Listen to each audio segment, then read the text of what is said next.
Hello everyone. Today I am going to tell you how to improve English. बहुत से लोग आपने देखे होंगे जो इंग्लिश सीखने के लिए बहुत परेशान रहते हैं, बहुत कोचिंग क्लासेस भी ज्वाइन करते हैं और बहुत प्रैक्टिस करते हैं, लेकिन वो हमेशा एक ही चीज़ को फॉलो करते हैं. The one thing is that grammar. अगर आप ग्रामर को लेके इंग्लिश सीखना स्टार्ट करोगे तो it is very lengthy procedure और it is very hard also.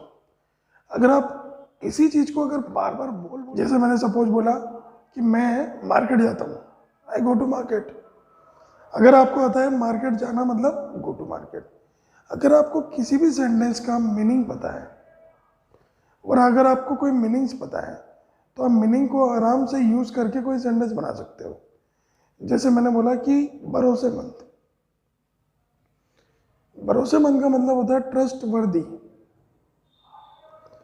अब जैसे मैंने बोला वह भरोसेमंद है, ही इज ट्रस्ट वर्दी. देखिए अगर आपको मीनिंग याद है तो आप सेंटेंस फ्रेमिंग कर सकते हो इजीली, और अगर आपको मीनिंग याद नहीं है तो आप सेंटेंस फ्रेमिंग नहीं कर पाओगे. तो एक बहुत बड़ा पार्ट करता है मीनिंग्स का. और अगर आप कंटिन्यूसली कुछ कुछ मीनिंग्स लर्न करते रहोगे, सोचिए देखो अगर 10 मीनिंग लर्न नहीं हो रहे हैं तो 5 मीनिंग्स ले लीजिए, लेकिन कोशिश करिए कि रोज एक नोटबुक बनाइए और उसमें आप एक 1 2 3 4 5 मीनिंग्स लिख लीजिए और उनकी प्रैक्टिस करिए. ये प्रैक्टिस करने से क्या होगा, आपको मीनिंग्स बार बार देखोगे और आपको लर्न हो जाएंगे, और फिर उन्हीं वर्ड्स को यूज करके आप सेंटेंसेस बनाइए. देखिए नॉर्मल मैं भी सेम उसी तरीके से सेंटेंसेस बनाता हूँ. जैसे मैंने नॉर्मल सेंटेंस पूछा, पैसे खर्च करने वाला. अब बहुत पैसे खर्च करने वाले व्यक्ति को क्या बोला जाता है? Spend thrift. अब अगर इसका सेंटेंस बनाएंगे तो कैसे बनाएंगे? वो बहुत खर्चीला है, ही इज स्पेंड थ्रिफ्ट. वो बहुत लग्जरियस लाइफ जीता है. अब देखिए जो बहुत पैसे खर्च करते हैं उसको ये भी बोलते हैं स्पेंड लेविशली. Spend lavishly. तो आप यूज कर सकते हो ही स्पेंड्स लेविशली. बहुत खर्चा करता है वो. और एक वर्ड मैंने बताया स्पेंड थ्रिफ्ट. इस तरह के अगर आपको वर्ड्स याद है तो आप सेंटेंसेस इजीली फ्रेम कर सकते हो. नेक्स्ट वर्ड इज दैट जो नॉर्मल यूज करते हैं लोग, कमियां निकालना. अब कमियां निकालने को हम इंग्लिश में क्या बोलेंगे? Find faults. फाइंड फॉल्ट्स, कमियां ढूंढना. अब जैसे मैंने बोला कि तुम कमियां ढूंढते हो, यू फाइंड फॉल्ट्स. मैं कमियां ढूंढता हूं, आई फाइंड फॉल्ट्स.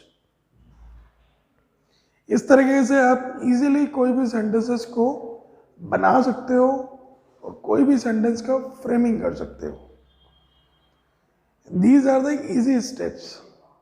लेकिन आपको मीनिंग याद होना बहुत जरूरी है. जैसे मैंने नॉर्मल क्वेश्चन पूछा आपसे, सुबह जल्दी उठना. अब जिस पर्सन को सुबह जल्दी उठना ही नहीं पता है तो वो इसको कैसे बनाएगा? सुबह जल्दी उठना मतलब get up early in the morning. आप सुबह जल्दी उठते हो, you get up early in the morning. मैं भी सुबह जल्दी उठता हूँ, I get up early in the morning. अब मैंने बोला हम सब सुबह जल्दी उठते हैं,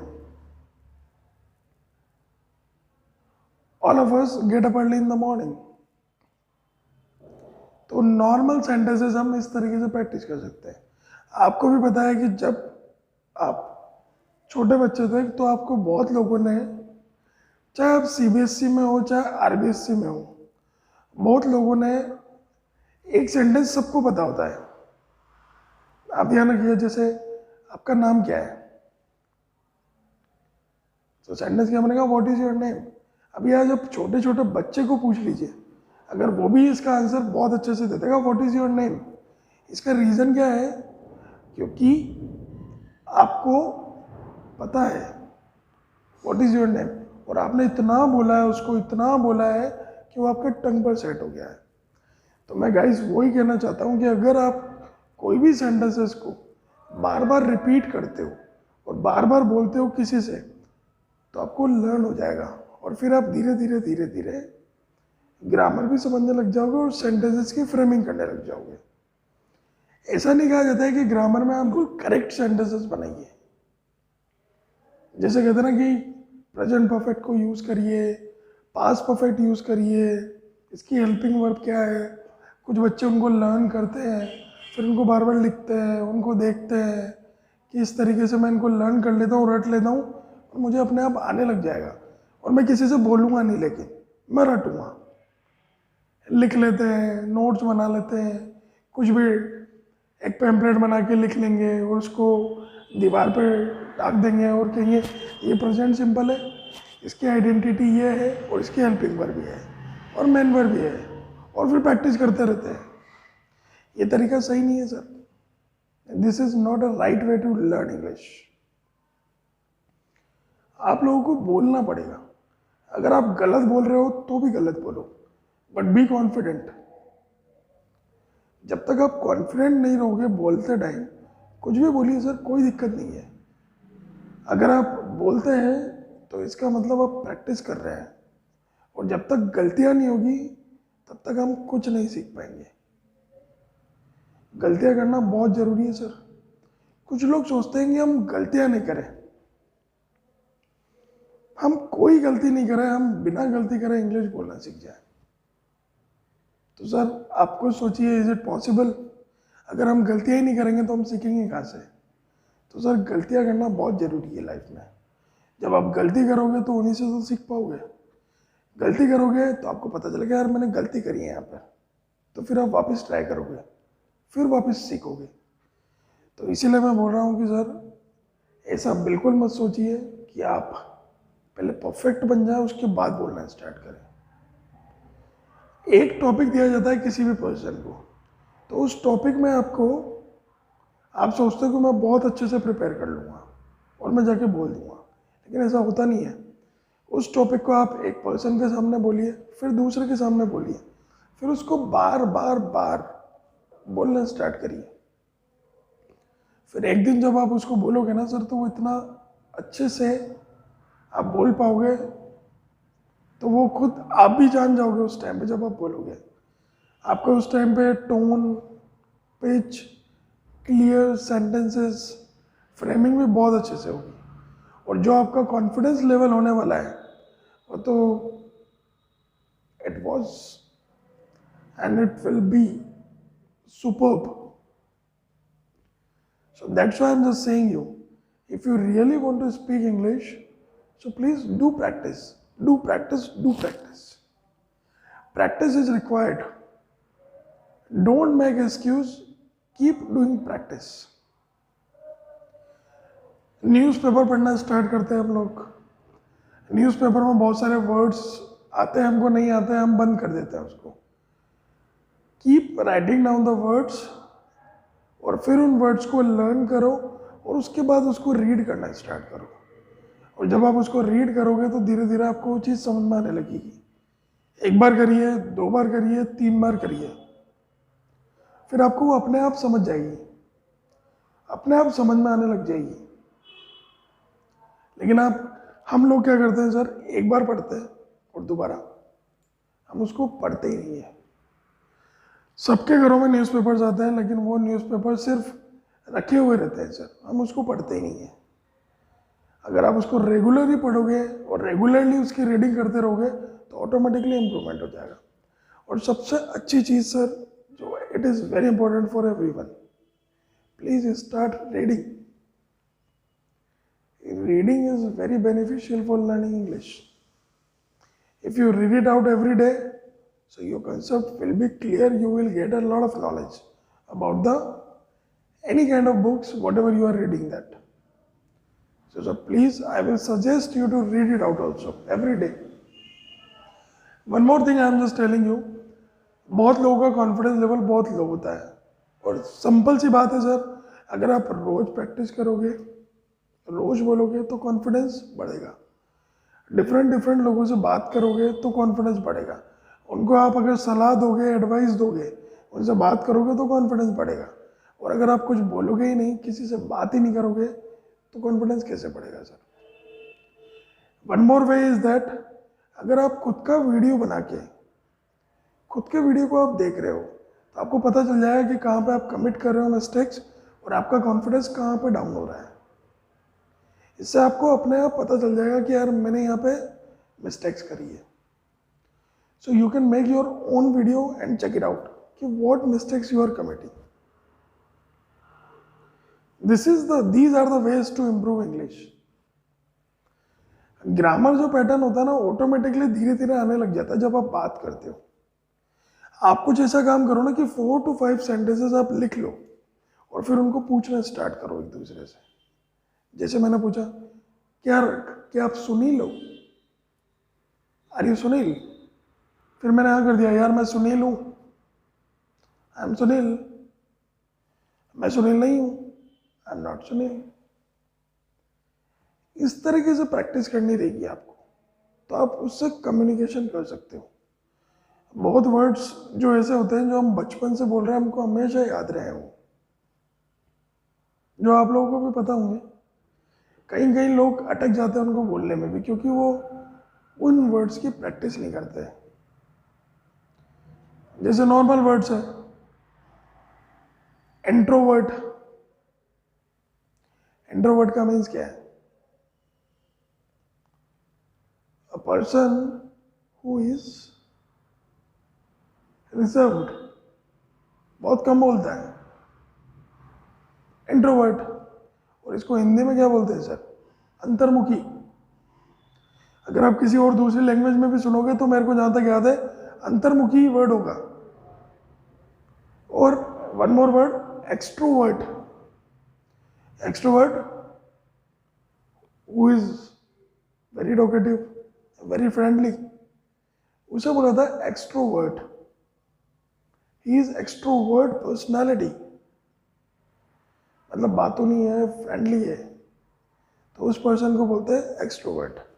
और एक्सट्रोवर्ट का मतलब क्या हुआ? बहिर्मुखी।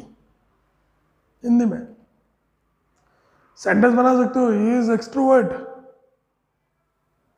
He is an introvert. सारा मीनिंग्स का खेल है।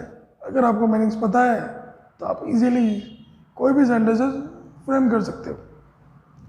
अब देखिए, कुछ वर्ड्स ऐसे भी होते हैं, तुक्का। अब तुक्के को इंग्लिश में क्या बोलेंगे? सोचिए आप, तुक्का, फ्लुक। फ्लुक मीन्स तुक्का। It is just a fluke, ये एक तुक्का है। अब देखिए, मुझे पता है फ्लुक मीन्स होता है तुक्का, इसलिए मैंने इजीली आराम से सेंटेंस बना दिया। अब अगर मुझे वर्ड ही नहीं पता होता तो मैं कैसे बनाता? So vocabulary plays a very vital role. और ऐसे बहुत सारी चीजें हैं, रिटर्न स्किल्स के लिए भी आपको कुछ लिखना पड़ेगा। अब कुछ आता है नहीं आता है, it doesn't matter about that, but you just right it down that. ये सारी चीज़ें बहुत इंपॉर्टेंट है स्किल्स को इम्प्रूव करने के लिए। और ऐसे बहुत सारे लोग हैं जो बहुत कोशिश कर रहे हैं इंग्लिश सीखने के लिए, और बहुत कोशिश करते हैं कि हम एक अच्छे से इंग्लिश बोल पाए। तो मेरा यही सजेशन है सबसे कि आप प्रैक्टिस करिए, हेजिटेट मत होइए, नर्वस मत होइए, और कॉन्फिडेंट रहिए बोलते टाइम। अगर आपको लगता है कि मैं गलत बोल रहा हूँ तो भी ट्राई करते रहिए, वो ऑटोमेटिकली आपको सही होता जाएगा जैसे जैसे आप प्रैक्टिस करते जाओगे। लेकिन कुछ सेंटेंसेस जो हमको याद है और हम बार बार बोलते रहेंगे उन्हें, तो फिर वो सही हो जाएंगे।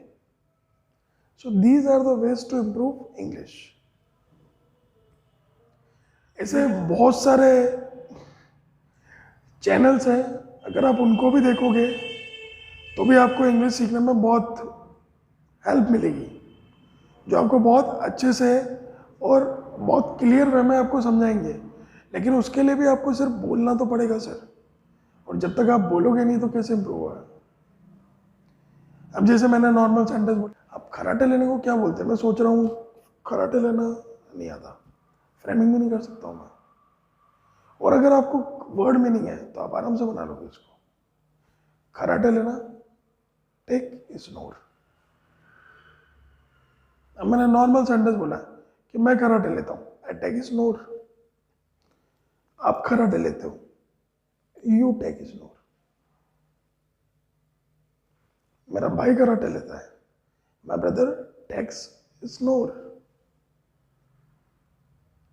क्या मेरा ब्रदर कराटे लेता है? तो सर ये रोज का काम है, डेली रूटीन का सेंटेंसेस है। Does he take snore? और वह कराटे नहीं लेता है, he does not take snore. अब देखिए सर, क्लियर हो गया होगा कि ये सेंटेंसेस इस तरीके से फ्रेमिंग होंगे। अब इसी में आप कोई नए नए वर्ड्स यूज करते जाइए। अब मैंने बोला इन्हीं चीज को नॉर्मल लेके मैंने बोला कि यार सुसाइड करना। अब सुसाइड करने को इंग्लिश में क्या बोलेंगे? Commit suicide. अगर आपको मीनिंग पता है तो आप आराम से फ्रेमिंग कर लोगे, और नहीं पता है आप नहीं कर पाओगे। इसी तरीके से पोस्टर चिपकाना, स्टिक द पोस्टर। मैं पोस्टर चिपकाता हूं, आई स्टिक द पोस्टर। तुम पोस्टर चिपकाते हो, यू स्टिक द पोस्टर। वह पोस्टर चिपकाता है, ही स्टिक द पोस्टर। वह पोस्टर नहीं चिपकाता है, he does not stick the poster। और क्या वह पोस्टर नहीं चिपकाता है? does he not stick the poster। बहुत से स्टूडेंट्स के पास नॉलेज प्रोनाउंस की उनको दिक्कत होती है। तो गाइज मैं उन लोगों को भी यही सजेस्ट करूंगा कि आप एक ही वर्ड 1 4 5 वर्ड्स आप एक बार लिख लीजिए आपके नोटबुक में, और उन वर्ड्स को बार बार बार बार प्रोनाउंस करके देखिए। बार बार प्रोनाउंस करोगे तो ऑटोमेटिकली आपको क्लियर हो जाएगी। वो किस तरीके से करेंगे बताता हूँ। देखो देखिए, जैसे नॉर्मल वर्ड है स्ट्रेटेजी। स्ट्रेटेजी स्ट्रेटेजी आप लोग सबको पता होगा कि स्ट्रेटेजी का मीन्स क्या होता है। Strategy strategy. अब देखिए, मैं एक ही वर्ड को बहुत बार बोल रहा हूँ, बहुत बार। तो मेरा यही है कि मैं इसको प्रोनाउंस कर रहा हूँ इस वे में, strategy. One more word, pamper, लाड़ प्यार, पैम्पर। जैसे मैंने बोला कि वह अपनी सिस्टर को लाड़ प्यार कर रहा है, he is pampering, he is pampering. और क्या वह अपनी सिस्टर को लाड़ प्यार कर रहा है? Is he pampering. तो इस तरीके से आप इजीली में कोई भी सेंटेंसेस बना सकते हो। सो गाइज, मेरा यही कहना है कि अगर आप रियली में इंग्लिश इंप्रूव करना चाहते हो और अच्छे वे में अगर इसकी प्रैक्टिस करना चाहते हो, तो कुछ सेंटेंसेस पहले आप लिख लो, उनकी फ्रेमिंग को देख लो, सेंटेंसेस देख लो, उनको लिख लो सेंटेंसेस को। फिर उन सेंटेंसेस को 1 बाय 1 रोज एक दूसरे से पूछना स्टार्ट करो। रोज जैसे अपन हिंदी में भी वही सेंटेंसेस पूछते हैं, यार आपका नाम क्या है,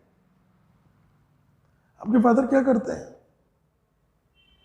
आपका बर्थडे कब आता है, आपका बर्थडे कब आता है, आप कब स्कूल जाते हो, आप कितने बजे उठ जाते हो, आप कल स्कूल क्यों नहीं गए, क्या आपने खाना बना दिया है, और क्या आपने खाना खा लिया है? मैंने अभी तक खाना नहीं खाया है, आज मेरा मूड नहीं है, मैं आज खाना भी नहीं खाऊंगा, मुझे भूख नहीं है, मैं आज खाना नहीं खाऊंगा। ये आपकी रोज के टाइम में रोज सेंटेंस पूछते हो आप, आपके वाइफ से, आपके हस्बैंड से, आपके फैमिली में बच्चों से, आज तुमने टिफिन क्यों नहीं खाया है, आज तुम्हारा टिफिन बॉक्स क्यों लेकर आ गए हो वापस, आज आपने उनसे बात करी, कि आपने मेरे सर से बात करी। ये सब रोज के सेंटेंसेस हैं जो हम यूज करते हैं। इनकी फ्रेमिंग को आप पहले लिख लीजिए नोटबुक में, और फिर उसको बार बार बोलना स्टार्ट करिए। और जब आप इन सेंटेंसेस को बार बार रिपीट करोगे और बार बार बोलोगे तो आपको ऑटोमेटिकली ये चीज़ें आने लग जाएगी और आप समझ जाओगे कि यार मेरे को क्या बोलना है। These are the easiest method to speak English. बहुत लोग बहुत परेशान होते हैं ग्रामर को लेके, वो बहुत प्रैक्टिस करते हैं, वो मॉडल्स भी पढ़ते हैं, आर्टिकल्स भी पढ़ते हैं, प्रेपोजिशंस भी पढ़ते हैं, वो डायरेक्ट इनडायरेक्ट भी पढ़ते हैं, पैसिव वॉइस भी पढ़ते हैं, पार्ट ऑफ स्पीच भी पढ़ते हैं, सबकी प्रैक्टिस करते हैं, सेंटेंस की फ्रेमिंग करते हैं और बनाने लग जाते हैं। तो इससे सिंपल सा सीधा सा फंडा है कि आप बार बार उन सेंटेंस को बोलने लग जाओ, जो सेंटेंस हो आप बार बार बोलने लग जाओ। सर सपोज जैसे मैंने लिख लिया 5 सेंटेंसेस, अब मैंने डिसाइड कर लिया कि यार मैं 10 to 15 डेज सिर्फ इन्हीं सेंटेंसेस को पूछूंगा, मेरे फ्रेंड से बात करूंगा या उनको मैं मैसेज में चैट करूंगा या उनसे मैं मैसेजेस में बार बार वही क्वेश्चंस पूछूंगा। और जब आप उनसे क्वेश्चंस बार बार पूछोगे तो आपके दिमाग में वो फिट करते रहेंगे। जैसे मैंने नॉर्मल सेंटेंस पूछा, क्या सर आप रोज स्कूल जाते हो? Do you go to school every day? Sir बोलेंगे यार मैं रोज जाता हूँ school, I go to school every day. लेकिन आप सर कल स्कूल आए नहीं, अब ये चला गया सर स्कूल आए नहीं, अब जो नहीं आया उन वर्ड्स को लिख लो, you did not come school. क्यों नहीं आए? क्योंकि ले वाई, आप कल स्कूल क्यों नहीं आए? Why did you not come school yesterday? Why did you not come school yesterday? इस तरीके से फ्रेम हो गया। 4 to 5 सेंटेंस आप लिख लो। अब आप कोशिश करो कि यही 4 to 5 सेंटेंस मैं रोज पूछूंगा। ये मैं बिल्कुल बेसिक से बता रहा हूँ आपको। जिन लोगों को इंग्लिश में बहुत प्रॉब्लम है, वो 4 to 5 सेंटेंसेस आप लिख लीजिए, फिर उन सेंटेंसेस को आप बार बार पूछना स्टार्ट करिए हर किसी मेंबर से। सबके इतने फ्रेंड्स होते हैं, किसी से भी क्वेश्चन पूछिए। आप पूछ सकते हो, यार क्या तुम रोज एक्सरसाइज करते हो? तुम्हारी बहुत अच्छी बॉडी है, तुम रोज एक्सरसाइज करते हो, तो डू यू एक्सरसाइज रेगुलरली? उसने बोला कि यार मैं रोज एक्सरसाइज करता हूँ यार, I exercise regularly, I do exercise regularly, both are right. Simple sentence. अब आपने मना कर दिया यार मैं कभी कभार एक्सरसाइज करता हूँ, आई डू एक्सरसाइज समटाइम्स। अब वर्ड क्या यूज हो गया? समटाइम्स, कभी कभार करता हूँ, आई डू एक्सरसाइज समटाइम्स। इस तरीके से आप 4-5 सेंटेंसेस रोज लिख लीजिए और रोज उनको किसी ना किसी से पूछिए, तो बार बार वो सेंटेंसेस आपके दिमाग में क्लिक करेंगे और फिर आपको पता चलेगा कि यार किसका यूज कहाँ हो रहा है, कैसे हो रहा है। बहुत लोग कोशिश करते हैं, बहुत लोग कोशिश बार बार भी कर रहे हैं, लेकिन वो क्या कर रहे हैं, तरीका उनका ये है कि वो ग्रामर के पैटर्न में घुस रहे हैं। और ग्रामर का पैटर्न ठीक है, बट लेकिन अगर आप उसको फॉलो करोगे तो बहुत टाइम टेकिंग प्रोसीजर है और आपके लिए उसको टाइम देना पड़ेगा और प्रैक्टिस भी उसी तरीके से करनी पड़ेगी। बहुत सारे फंडे होते हैं उसमें से, सब्जेक्ट ऑब्जेक्ट बहुत सब चीज़ें होती हैं। तो मेरा तो यही मानना है कि 10 सेंटेंसेस अगर आपने लिख लिए और उन 10 सेंटेंसेस को अगर आप रोज पूछते हो और मल्टीपल लोगों से अगर आप रोज पूछ रहे हो, तो वो सेंटेंसेस अगर रेगुलर किसी से पूछे जा रहे हैं तो आप इजीली उन सेंटेंसेस को भूलेंगे नहीं। जैसे अपन बहुत कुछ वर्ड नहीं भूले हैं बचपन से, कुछ कुछ चीज़ों में सर चीज़ें होती है। जैसे मैंने बोला यार ग्रामेटिकली को ना लेके आपको कॉन्फिडेंस लेवल बहुत बड़ा होता है। मैंने बहुत सारी मूवीज़ में देखा है जो लोग ग्रामेटिकली को इतना नहीं लेते हैं, लेकिन वो बस बोलते हैं, सिर्फ बोलते हैं, कॉन्फिडेंस लेवल बहुत अपर लेवल का होता है उनका। जैसे मैंने सिंपल आपसे पूछा, आपके पास टाइम नहीं है, चलो चलते चलते बात करते हैं। अब लोग बहुत सारे लोग होंगे उसको फ्रेमिंग करेंगे अलग अलग वे में, आई don't have time, will talk while walking and all. बहुत सारे लोग करेंगे, अलग अलग वे होंगे सबके बताने के। क्या I don't have time, I will talk to you while walking, बहुत सारे वेज है। लेकिन एक सिंपल सा वे भी तो हो गया ना सर, नॉर्मल में कॉन्फिडेंस में, sir no time, walk and talk, simple. अब इसमें क्या था sir, confidence, sir no time, walk and talk, let's walk and talk. This is the simple, but ये था कि बस कॉन्फिडेंस लेवल आपका बहुत अच्छा था। तो sir if you are confident while speaking, nobody can जज यू। एंड कॉन्फिडेंस इंप्रूव करने के लिए आपको बहुत सारे एफर्ट्स करने पड़ेंगे और प्रैक्टिस करनी पड़ेगी। कोशिश करिए सर, रोज कुछ ना कुछ एक टॉपिक लीजिए और उसके ऊपर बोलने की प्रैक्टिस करिए। मिरर के सामने खड़े हो जाइए और आपके एक्सप्रेशंस भी दिखेंगे, आपके बॉडी पोस्चर्स भी दिखेंगे, गेस्चर्स भी दिखेंगे कि आप किस तरीके से बोल रहे हो और किस तरीके से आपके हैंड मूवमेंट्स है, जेस्चर्स हैं, पोस्चर्स हैं और आपकी कैसी बॉडी लैंग्वेज है। तो sir I will suggest you to do the practice regularly and give your best. Thank you so much, sir. If you like my video, so please subscribe this channel to get more updates. Thank you so much.